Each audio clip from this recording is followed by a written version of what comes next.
Vous écoutez le quiz, issu de l'émission S1108 du podcast Faut pas pousser les ISO, diffusé le jeudi 6 novembre 2025.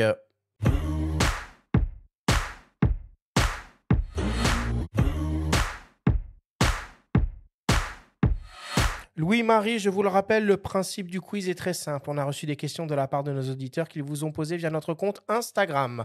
On en a sélectionné quelques-unes et vous allez avoir seulement 30 secondes et pas une de plus pour tenter d'y répondre le plus clairement possible. Avez-vous bien compris la consigne ? Compris. Oui, chef. On commence avec toi, Marie. Première question qui nous vient d'une dénommée Nelfine. Qui nous vient d'une dénommée Delphine Blunt. Elle n'est pas facile. Quel boîtier pour un pro débutant ? Un pro débutant Ouais. en photo ou uniquement photo ? C'est pas précisé. Ok. Donc, faut se projeter. C'est paradoxal un peu. Hein. Ouais, c'est ça. C'est un peu compliqué. Alors, quand on est professionnel, on débute à un moment donné dans sa vie. ok, R5 II. Canon R5 II. Parce que justement, les menus fonctionnent très bien, sont très accessibles justement pour les débutants. Et puis, capteur exceptionnel, 45 millions de pixels. Donc, grosse polyvalence. Donc, R5 II. Ouais. Parfait. Deuxième question pour toi, Louis, qui nous vient de Rawphoto64. Pour une utilisation polyvalente et en plus d'un GFX 100S2, quel boîtier Fujifilm envisager ? En APS-C du coup plutôt ? J'imagine. Ouais. Ah, ça pourrait. Ouais. Moi j'irais sur un XT5 comme boîtier. C'est un peu mon boîtier de coup de cœur chez Fujifilm. Il embarque tout ce que fait Fujifilm de mieux depuis ces dernières années dans un look vraiment impérissable et avec un parc optique très très bon. Donc le XT5 serait le meilleur boîtier pour accompagner un GFX, je pense. Ou alors pour pas doubler les optiques, rester un GFX, aller sur le GFX 50R. Je l'ai pas cité pendant l'émission, avec un boîtier que perso j'adore, qui est vieux, qu'on peut trouver sur le marché de l'occasion avec un petit viseur sur le côté.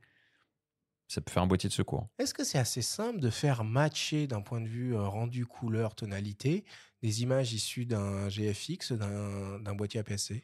Chez Fuji, c'est même pas la même technologie de capteur, donc ça peut être compliqué. C'est Après, une matrice de BR classique sur les GFX. Donc, c'est ça. Mais comme ils ont des simulations de film, pour peu que t'apprécies une simulation de film particulière, un preset que tu as programmé toi à l'avance, tu peux essayer de retrouver plus ou moins la même image entre deux boîtiers. Mais bon, faut vouloir faire. Au niveau de la colorimétrie, c'est assez facile. Au niveau du rendu, un peu plus compliqué. Troisième question pour toi, Marie, et accroche-toi, qui nous vient de René Desclous. À quand le Nikon Z9 II ? Aucune idée. Bon, on va jouer un peu à Madame Irma. Est-ce qu'il y a des chances, vous pensez, qu'il arrive dans le courant de l'année prochaine ? Commence à vieillir, le premier. Est-ce qu'il y a de grands événements type Coupe du Monde, type... oui, il y a une Coupe du Monde de foot. Il y a les JO d'hiver là qui arrivent là. C'est ça, j'allais dire, il y a les JO d'hiver. Donc potentiellement, il commence à dater le Z9. Ouais. Donc c'est possible qu'ils sortent un 2 rapidement. Là, ils étaient, je pense, concentrés sur la sortie du ZR et de leur alliance RED. La ZR. Je vais pas y arriver. Je veux la non-genrée. Mais oui, je pense que ça va arriver en 2026 ou 2027. Mais je pense qu'ils vont de toute façon sortir un boîtier haut de gamme très prochainement. Après, faut guetter les tours de stade et voir les boîtiers gaffés pendant la Coupe du Monde. Après, est-ce que c'est pertinent ? Enfin, c'est un peu la course techno. On peut aussi te suivre dans la rue, Louis, si j'ai bien compris, si on veut des infos un peu prédisclos. Je passe inaperçu. Avec tes grandes poches. Mais après, est-ce que c'est pertinent forcément de suivre ? Enfin, ils vont forcément le faire à un moment, un Z9 II ou un Z10 ou je ne sais quoi. Après, ils ont des boîtiers pour l'instant qui sont très très très bons. Avec des mises à jour de firmware spectaculaires. Alors ils peuvent taper les 40-50 centimages en rafale par seconde et l'autofocus des mouches, mais bon, ça reste des boîtiers. Et un obturateur qui vieillit pas puisqu'il n'y en a pas. Ouais, voilà. Oh, c'est beau ça aussi on peut faire un t-shirt. Quatrième question pour toi, Louis, qui nous vient de Yvon Cho. Est-ce que la course au pixel c'est fini ? Pour l'instant, on a envie de dire oui, parce que même chez les smartphones, ils ont commencé à se calmer un petit peu.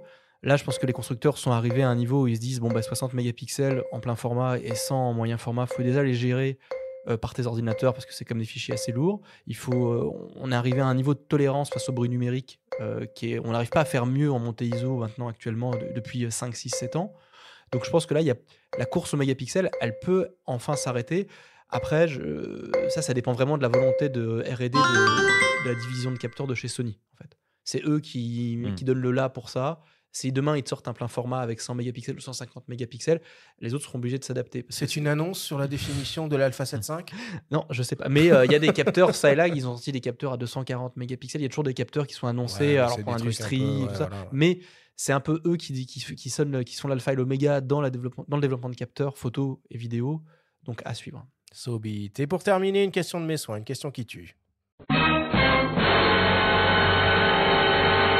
Question adressée à tous les deux, évidemment. Je commence par toi, Marie. Si tu pouvais t'offrir l'un des boîtiers annoncés cette année, lequel et pourquoi ? Canon R6 III. J'ai toujours été chez Canon. Tu l'as même pas testé encore ? Non, mais sur le papier, il me tente bien. J'aime énormément le R5 II. En second boîtier, je pense que ça peut être hyper intéressant. Et puis, j'aime aussi faire de la vidéo, mais j'ai pas forcément envie d'aller sur une caméra comme la C50. Donc, je pense que c'est une très bonne alternative. Et tu craques sur le 45 mm 1.2 qui va avec ou pas ? À tester. Là, j'ai vraiment envie de le tester parce que du 1.2, en n'étant pas elle, j'ai envie de voir ce qu'il donne. R6 III. Louis, même question. Et toi aussi, Benjamin, après. En fait, plus je teste des boîtiers, Oh là là. moi j'ai envie d'en acheter forcément. Ah oui, c'est le problème. le relou. Non, mais Il te reste 15 On secondes. finit par voir que les défauts. c'est pas que je suis blasé, mais j'ai des boîtiers qui Et tu actuellement. le veux, le X2D2, là. Oui, mais je l'ai un peu trop étraîné, tu vois, ces derniers temps. Ouais. Justement, là, je suis un peu en train de me dire, bon, je l'ai quand même beaucoup eu. Si je le dis, on va penser que je suis parti pris. Bah, je pense c'est un peu le que. cas. Enfin, bien sûr, c'est ça. Et, non, moi j'ai renvoyé mes boîtiers X2D2. Mais sinon, oui, forcément, un boîtier Hasselblad, parce que c'est un peu statutaire aussi, que c'est un peu unique. Et quand t'as ça dans la rue, on dit, mais qu'est-ce que c'est comme appareil photo, ça ? Voilà, c'est un peu particulier et c'est un excellent boîtier. Mais il y a des limites. Mais voilà, mais après, c'est quand on compte pas, quoi. Benjamin. Sorti cette année, j'irai sur un des plus chers, hein, le GFX 100 RF. C'est T'as vrai des que je goûts de pourrais me luxe, l'offrir. T'as toujours eu des goûts de luxe. Donc, j'ai des goûts de luxe, mais je n'en ai pas les moyens, ce qui est dommage. Donc, je prendrai celui-là. Non, mais et je l'utiliserai que en format 65-24, c'est-à-dire panoramique. Xpan. Voilà, référence à l'Xpan et au TX1 de Fujifilm aussi. Je trouve que c'est un plaisir infini de marier simulation de film avec ce type de cadrage qui le rend très particulier. Magnifique. On conclut là-dessus. Merci à tous.